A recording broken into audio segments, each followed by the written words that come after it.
አዳም ወዴት ነህ ያልከኝ በፍቅር ድምጽ ፈለከኝ። ልጅ ሚካኤል ይሉሻል ያሙሻል ቀልብ የላትም ይሉሻል ነው ቆሌ ራቃት ይሉሻል እያለ ዘፈናል። አሁን ቅርብ ጊዜ ያሉሽን በሰማሽ ቆሌ ራቃት ይሉሻል እያለ ዘፈነና እሷም ደግሞ ምን ትላለች? እንደው ደግነቱ አጋጣሚ ሆኖ ግጥሙ ይራቀኝ ሁለት ጊዜ ከፈለገ ሁለት ጥፍ ይራቀኝ ችግር የለውም በአንተ ምክንያት ከሆነ ትልና ወደ ፍቅር ታጥፈዋለች። ቆሌ ማለትና ቀልብ ማለት ያጋንንት ስም ነው። ቆሌ ዛር ነው። ቀልብም ደግሞ ልብ ላይ የተቀመጠ የቡዳ መንፈስ ሆኖ ዛር ነው። ስለዚህ ቀልብ የሚለው የቡዳ ሌላ ስሙን ሆኖ ኢትዮጵያ ውስጥ ስንት ሺህ ዓመት ይኖራል ማለት ነው። ቀልብ የሚለው ልብ ላይ ስለሚቀመጥ ብዙ ጊዜ ቡዳ አይን ፊት ላይና ፊት ላይ የሚያይበት መነጽሩ ነው። መቀመጫው ግን ልብ ነው። ዛርም ልክ እንደዚሁ መቀመጫው እንትማን ነው ጀርባ ላይ ይቀመጥና ሰዎችን ዲስክ መንሸራተት መጫን ማሚያመጣና ግን መቀመጫቸው ሁሉም አብዛኞቹ ልብ ላይ ነው የሚቀመጡት። ልቡን ልቀቅ ይላሉ አይደለም አባቶች፣ ከልቡ ውጣ ይላሉ። ልብ ማለት የህይወታችን መዝገብ ያለበት ቦታ ነው። የህይወታችን መዝገብ ያለበት ቦታ ነው። ራእይ 13:6 አውሬው ከባህር ሲወጣ አየሁት ነው የሚለው። ከባህር የወጣው አውሬ ከዚሁ ከህዝቡ የሚወጣው ክፋትና ተንኮል ብቻ ሳይሆን ኮንስፓይሬሲውም ጭምር የነጮች ኮንስፓይሬሲም አለበት። ይሄ አውሬ ግን ተሳዳቢ ነው ይልና 6-7 ነገሮችን ይሳደባል። አንደኛ እግዚአብሔርን ነው የሚሳደበው። ሁለተኛ እግዚአብሔርና ማደሪያውን ይላል። ማደሪያው ቤተክርስቲያን፣ ማደሪያው ድንግል ማርያም፣ ማደሪያው የሰው ልቦና። እግዚአብሔር ማደሪያ ሰው ክርስቲያኖች የተሰበሰቡበት ስፍራ፣ እግዚአብሔር የሚያድርባቸው ዕቃዎች ነው፣ የቅድሳት ታቦቱ፣ ይሄ ሁሉ ማደሪያው ነው። ማደሪያ ሲል ብዙ ነገር ማለት ይቻላል። እግዚአብሔርን ሲባል ደግሞ እግዚአብሔርን ራሱን ማለት ነው። ይዘናል የቀደሙ አባቶቻችንን በመንፈሳዊ ክብር ለመያዝ እምቢ ስላል እያወገዝንና እየተሳደብን ወደ መቃብር ሸኘናቸው። ክብር ከዛ በኋላ ራቀ። ተቀብረንም ክብር አጣን፣ ኖረንም ክብር አጣን፣ ሞተንም ክብር አጣን፣ ቆመንም ክብር አጣን። እንደ ተናካሽ ፍጥረት ስንባላ የምንኖር ፍጥረቶች ሆነን እኮ ጎረቤቱ ለጎረቤቱ ክብር የለው፣ ቤተሰብ ለቤተሰቡ ክብር የለው። ስለዚህ እግዚአብሔር ከኛ ጋር ከሆነ ይህ ሁሉ መከራ ለምን ደረሰብን የሚለው ጥያቄ ዛሬም የኛ እንደ ጌዴዎን የኛም ጥያቄ ነው። የሁላችንም ጥያቄ ነው። መደማመጥና መከባበር፣ መንፈሳዊ ጸጋና የማስተዋል ብርሃን ከሁሉም ዘንድ እየሸሸ መጥቶ ዛሬ ውስጣችን የሚያሾኮሽቅ ጠላት ተቀብለን ባህሪያችንን በየጊዜውና በየሰዓቱ እየለዋወጠ እንዲህ ሲያስጨንቀን በእውነት ብዙዎቻችን ግንዛቤው የለንም። በአንድ በኩል የተወለድንበትን ጊዜና ዘመን እንመስላለን።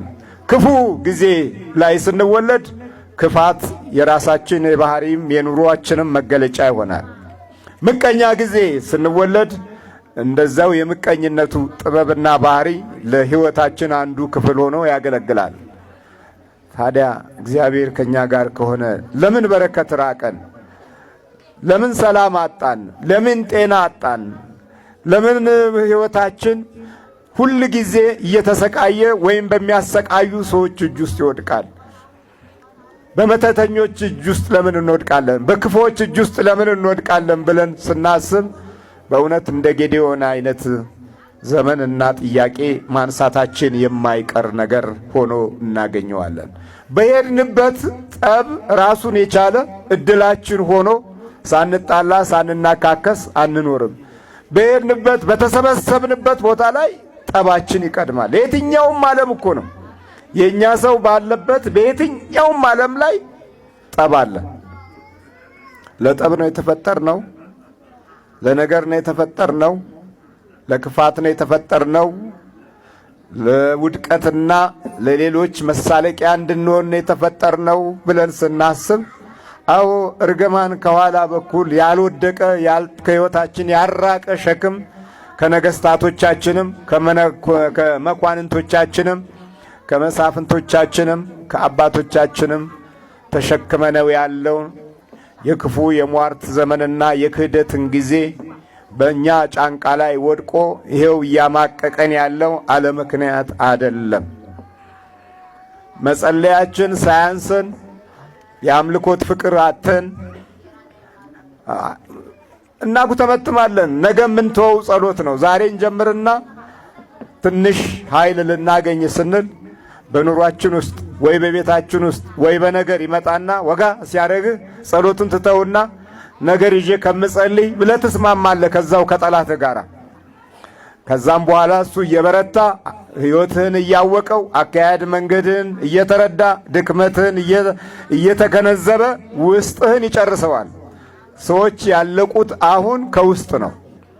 የሰው እልቂት አሁን በሞት አይደለም፣ ከውስጥ በኩል ሰው መሆንን ጨርሰነዋል። ሰው አልሆንም። ሰው እንዳንሆን ተደርጎ በአንድ በኩል ስንወለድ ሰው እንዳንሆን ተወልደናል። እንደ ሰው እንዳንኖር ተወልደናል። እንደ ሰውም እንዳናስብ ተወልደናል። ስለዚህ በግድ ነው ሰው ነን የምንለው አሁን እኮ በግድ እንጂ ዋናው ሰውነታችንን አተነዋል። በእርግጠኝነት አተነዋል። ይሄ የሚበላ እና የሚጠጣ ስጋ ነው ያለን እንጂ ሰው ሆነን እንደ ሰው ለማሰብ የውስጥ የህይወት ነፃነትን አግኝተን በእውነትም በመደመጥ ሞገስ ውስጥ ለማለፍ የምንችልበትን ሰውኛውን ተገፈናል። ጌዲዮን እንዲህ አይነት ችግር ገጥሞት ነበረና ተስፋ ቆርጦ ነበረ። ታዲያ አለ ለአባቶቻችን የተነገረው ያ ሁሉ ተአምራቱ በእኛ ጊዜ ለምን ዝም አለ? እንዴት ጠፋ ብሎ ከመልአኩ ጋር ተነጋገረ።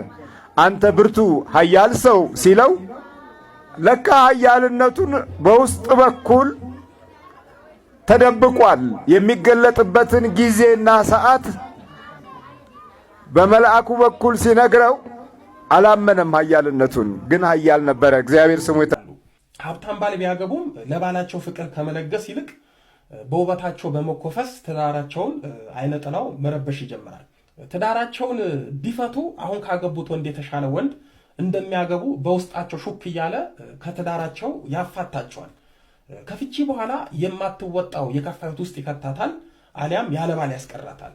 አብዛኞችን ደግሞ አይነጥላቸው የወደዱትን ሰው ጥቃቅን የስህተት ምክንያት እየፈለገ ያጨቃጭቃቸዋል። የወደዱትን ሰው የፍቅር ምቾት ይነሳባቸዋል። ሲጣሉ አይነጥላቸው እጅጉን ከመክፋቱ የተነሳ በምንም ታምር ለተበደሉበት ነገር ይቅርታ እንዳያደርጉ ልባቸውን ያደነድናል። በተለይ ጥፋትን በቅርበት ካዩ ይቅርታ ቢጠየቁም አሻፈረኝ በማለት ወደ ሌላ እንዲሄዱ ያደርጋቸዋል። በዚህ ሂደት የቀናቸው መልካም ሰው ላይ ወድቃሉ፣ ያልቀናቸው ብዙዎቹ ደግሞ ከወንድ ወንድ ይንከራተታሉ። ፍቅር፣ ትዳርና ጸጋ እግዚአብሔር የሚጠነቀቅለትን ነው የሚፈልገው። እነሱ መጠንቀቅ ሳይሆን መጨቃጨቅ እንደ ባህሪ ያደርግባቸውና ሕይወታቸውን መና ለማስቀረት አይነጥላቸው ይታትራል። የውጭ አይነጥላው ወይም ከውጭ ሆኖ የሚፈትናቸው አይነጥላ ደግሞ ቅድም እንዳልኩት በሚፈልጋት ወንድ ላይ ተቀምጦ እንደ ተራራ ግዝፎ እንዲያያት ትበዛብኛለች ብሎ እንዲያስባት ቢያገባት እንኳን ለትዳሩ የፍቅር ስንቅ ሳትሆን ጠንቅ አድርጎ ያሳስቧል። በዚህም የወደፊቱን ትዳር በመገመት በመፍራት እኔ ለሷ አልሆንም በማለት ወንዱን ተስፋ በማስቆረጥ ያርቀዋል። ከሷ ጋር መኖር በእሳት ተቃጥሎ እንደ ማረር አድርጎ ያሳስበዋል። እሷም ላይ እሱም ላይ ያለው አይነጥላ የመፈላለግ ድንበራቸውን በማፍረስ የጀመሩት ፍቅር ገና በጅምሩ በምክንያት በማቃወስ ያራርቃቸዋል። የሚያሳዝነው አይነጥላው ለጊዜው ልክ አድርጎ ያስወሰናቸውና ውሳኔያቸው ካለፈ ነገሮች ከተበላሹና ሌላ ህይወት ውስጥ ከገቡ በኋላ በጸጸት አለንጋ ይገርፋቸዋል። ምን ሆኜ ነው? ለምን እንደዛ አደረግኩ? ልክ አላደረግኩም በማለት ባለፈ ነገር እንዲቆጩ ያደርጋቸዋል። ነገሮች ተመልሰው መስተካከል ወደማይችሉበት ሁኔታ ውስጥ ከገቡ በኋላ የጥፋተኝነት ስሜት እንዲሰማን ያደርገናል። መበደላችን የሚታወቀን ካለፈ በኋላ ነው። ይህ አንዱ የመንፈሱ መሰሪ ጠባይ ነው። እድላችንን ከማሳጣት በኋላ በጸጸት ማሰቃየት። ልክ እንደ ሴቶቹ ወንዶቹም የዚህ እኩይ መንፈስ ሰለባ ናቸው። ወንዶቹን ደግሞ መራጭ ተፈላጊ አድርጎ በማስቀመጥ ሴታው ላይ ያደርጋቸዋል። ከሚወዷቸው ሴቶች ጋር ከትዳር በፊት በመዘሞት በሩካቤ ስጋ ብቻ በመመዘን እየናቋቸው ይሸሿቸዋል። ይህ አይነጥላ ባህሪ የተጣባቸው ወንዶች ለትዳር ክብር ስለማይኖራቸው አይነጥላው ያለ ሚስት ያስቀራቸዋል። በተለይ ወንዶች አይነጥላው ብዙ ሴቶችን በማስመረጥ ብሎም በማማገጥ ያለማመዳቸውና ትዳር የሚለውን ክቡር ህይወት ዋጋ ቢስ ከንቱ ያደርግባቸዋል። ትዳር ሲባሉ ያባለጋቸው አይነ ጥላ ህይወቱን ያከብድባቸዋል። አንዳንድ ወንዶች ደግሞ ትዳር የሚባለውን በትዳር ኖረው የተፋቱትን በማሰብ ለማግባት ይፈራሉ። አጋንንት የኛን እንዳንኖር የሰውን እያሳየ መጥፎ ስል ይስልብንና ከትዳር ዓለም እንድንርቅ ያደርገናል። አይነ ጥላ ያለባቸው ሴቶች በመልካቸው ይመካሉ፣ ወንድ ይንቃሉ፣ ወንድ ይፈራሉ፣ ትዳር ይፈራሉ፣ እጅጉን ይኮራሉ። ፊታቸው የተቆጣ ይመስላል። ከኩስትርና አልፎ የተከሰከሰ ፊት ይኖራቸዋል። ሲያዩዋቸው ተናጋሪና ኃይለኛ ሴት ይመስላሉ። እነዚህ ሴቶች እንደዚህ አይነት የፊት ገጽታ የሚይዙት ወደው ሳይሆን አይነ ጥላ ወንድ እንዲርቃቸው፣ ወንድ እንዳይቀርባቸው ለመተናኮል ነው። የወለላይቱ እመቤት ልጆች ሰው እንዴት በአፈር ይመካል? መልክ ደስ ቢል እንጂ አያስመካም። የዛሬ መልክ ነገ በእርጅና ውበት አጥቶ ተቆራምቶ የሚለወጥ ነገር ነው። አይነ ጥላው ምን ሰርቶ ይኖር? በተሰጠን ነገር ከመጠቀም ይልቅ እንዳንጠቀምበት የማባከን ስራ ይሰራል። ጥበበኛው ሰለሞን በመጽሐፈ ምሳሌ ምዕራፍ 31 ቁጥር 30 ላይ ውበት ሐሰት ነው፣ ደም ግባትም ከንቱን ይለናል። ሰለሞን ውበት ሐሰት ነው ያለው የማይቆይ የማይዘልቅ መሆኑን ለማሳወቅ ነው። ደም ግባት ከንቱን ያለው ደም ግባት በህመም በአደጋና ከጊዜ በኋላ በሚመጣ ነገር እንዳልነበረ ስለሚሆን ነው። እንግዲህ ሐሰትና ከንቱ የሆነ ነገር ይዘን ነው የምንኮፈሰው የምንመካው። እንዲህ የመኮፈስ የመኩራት የትዕቢት መንፈስ የሚያሳድርብን አይነ ጥላው ነው። አይነ ጥላ ሴቶችን ወንድ እያስመረጣቸው እያስናቃቸው እያስመካቸው የወጣትነትን ዕድሜያቸውን ያባክናል። የተፈላጊነታቸው ጊዜ በከንቱ መመካት ያሳልፍባቸዋል። ከአይነ ጥላ ባሻገርም አንዳንድ የመልከኛ ሴቶች በውበታቸው በቁመናቸው የሚመኩ አሉ። እግዚአብሔር እንዲህ ያሉ መራጮችን በትንቢተ ሕዝቅኤል ምዕራፍ 16 ቁጥር 15 ላይ ነገር ግን በውበትሽ ታምነሻል ይላቸዋል። የሚገርመው አንዳንዶቹን አይነ ጥላ በመልካቸው የተፈላጊነት ስሜት እንዲሰማቸው በማድረግ አመንዘር ያደርጋቸዋል። ውበታቸው ፍቅራቸው እየመሰላቸው ለማመንዘር ቅርብ ናቸው። ውበትሽን በጊዜ ተጠቀሚ በሚል አይነ ጥላዊ ፈሊጥ በዝሙት መርመጥመጥ ውስጥ ይከታቸዋል። እንደዚህ የሚሆኑትን ሴቶች አሁንም በትንቢተ ሕዝቅኤል ምዕራፍ 16 ቁጥር 25 ላይ በየመንገዱ ራስ ከፍ ያለውን ቦታሽን ሰራሽ፣ ውበትሽንም አረከስሽ፣ ለመንገድ ኃላፊም ሁሉ እግርሽን ገለጥሽ፣ ግልሙትናሽንም አበዛሽ በማለት ይወቅሳል። የወለላይቱ እመቤት ልጆች አይነ ጥላው ውበታቸው ለትዳር ሕይወት ሳይሆን ለዝሙት ያደርግባቸዋል። ዝነኞችንና ታዋቂዎችን ደግሞ አይነ ጥላቸው መልካቸው ለትዳር ሳይሆን ለከንቱ ነገር እንዲያውሉት ያደርጋቸዋል። ስምና ዝናቸውን ተጠቅመው በትዳር ከመኖር ይልቅ የማመንዘር ሕይወትን እያዳበሩ በውበትና በዝናቸው እየኮሩ እንዲኖሩ ያደርጋቸዋል። እነዚህም በትንቢተ ሕዝቅኤል ምዕራፍ 16 ቁጥር 15 ላይ ስለ ዝናሽ አመንዝረሻል፣ ምንዝርናሽንም ከመንገድ ኃላፊ ሁሉ ጋር አበዛሽ ተብለዋል። አይነ ጥላ ያለባት መልከኛ ሴት ምናልባት አንድ ወንድ ወዷት ተግባብቷት ተቀራርቧት ማውራት ሲጀምሩ አይነ ጥላው ፊቷ ላይ አይኗ ላይ ግንባሯ ላይ ተቀምጦ ለሚወዳት ወንድ ኃይለኛ ነገረኛ ቁጡ ሴት አድርጎ ያሳየዋል። የሚገርመው እሷ ግን ጤናማ ፊት ይዛ የምታወራውን የሚመስላት። ወንዱ ነገ ቢያገባት ሊመጣበት የሚችለውን የትዳር ተግዳሮት በማሰብ ይርቃታል። ደግሞ ከአንዱ ጋር የጓደኝነት ሕይወት ትጀምራለች። የፍቅር ሕይወት ውስጥ ከገባች በኋላ የወደደችውን ወንድ ያለምንም ምክንያት ይርቃታል። አንዳንድ ሴቶች ወንዶች አንሶላ ከተጋፈፏቸው በኋላ ይሸሿቸዋል። በዚህም ወንድ መጥላት ይጀምራሉ። ወንድ አያምኑም። በዚህም የተነሳ ሳያገቡ ይቀራሉ። እጅግ የሚገርመው ደግሞ ለሴቶች ለትዳር መልካምና መንፈሳዊ ናቸው የተባሉ ወንዶች በአንድም በሌላ ይመጣላቸዋል። አይነ ጥላው ግን የመገርገር ስራ እየሰራ የሚመጡትን ወንዶች ከህይወታቸው መንገዳቸው ላይ ይመልስባቸዋል። ወንዶች ለትዳር ይመጣሉ፣ ቁም ነገሩ ላይ ግን ባዶ ይሆናሉ።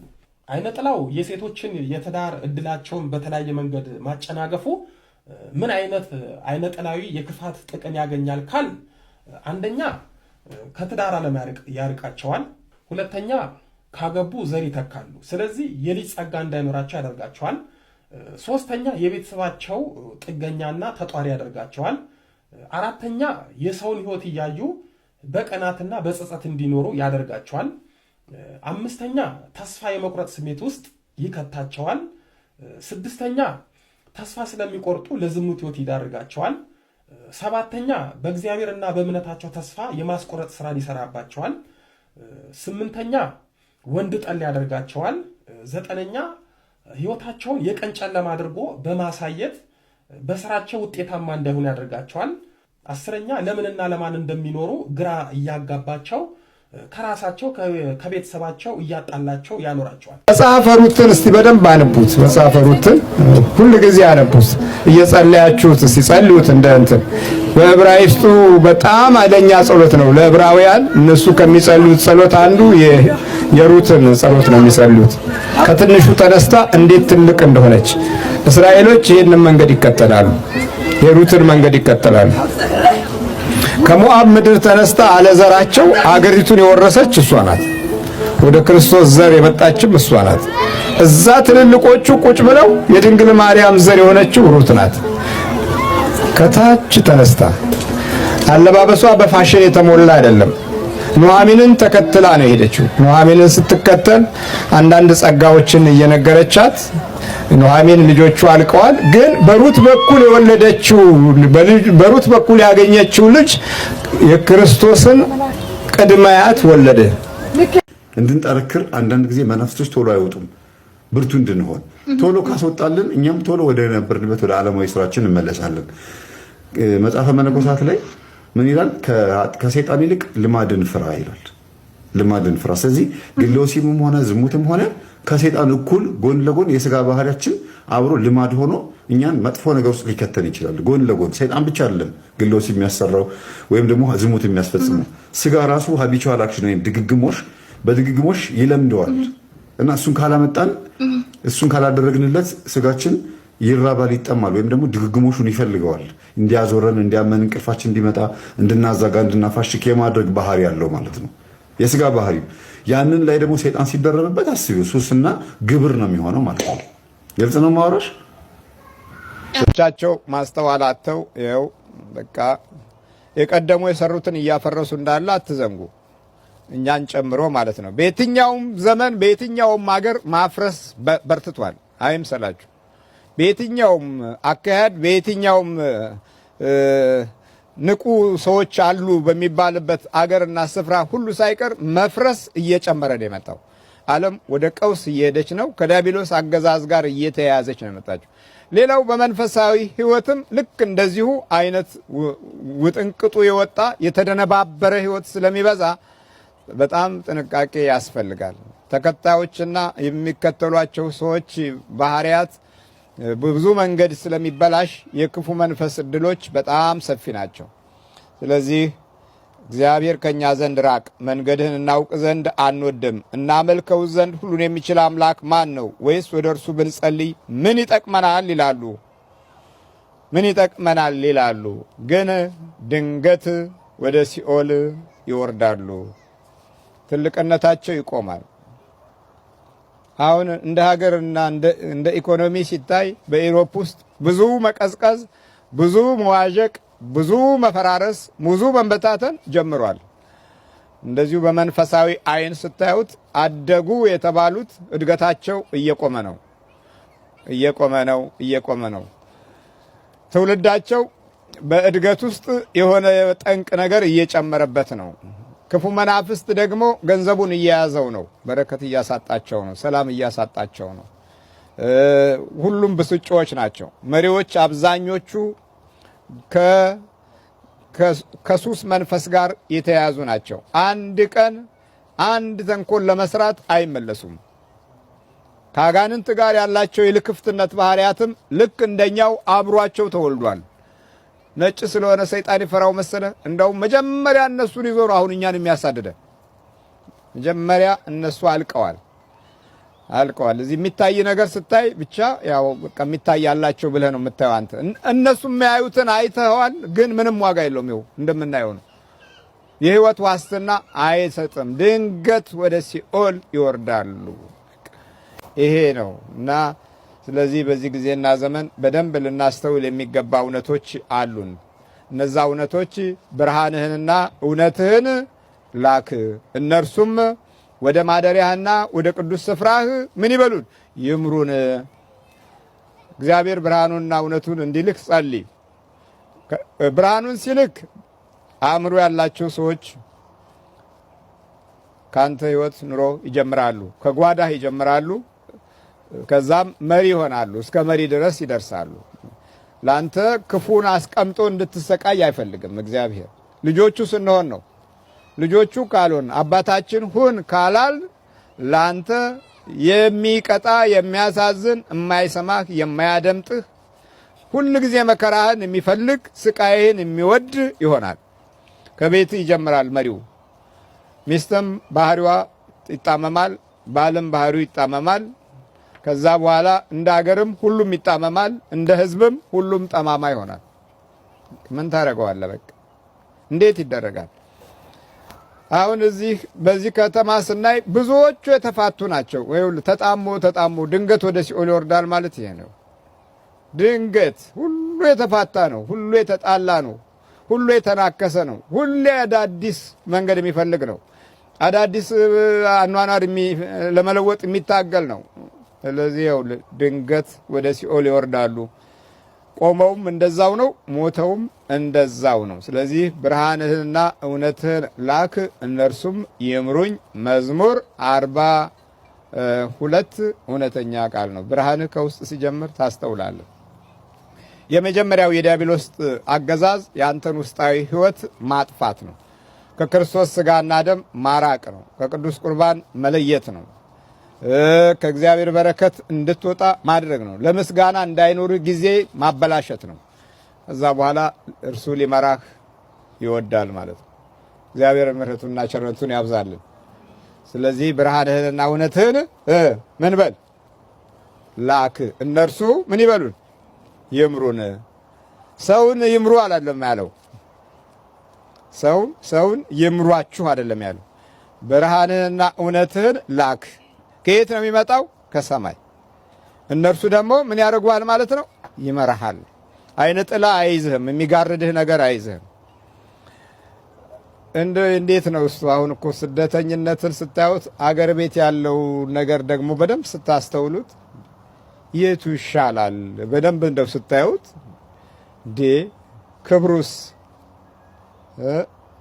ድሮ የነበረው ጸጋውስ፣ ወጥቶ መግባቱስ፣ አየሩስ ራሱ እንደው አየሩ ራሱ ነፋሱስ፣ የዛፎቹ ሽውሽውታስ ራሱ ምን መቀመጫው ቀርቶ መደቡስ አይመችም ነበር?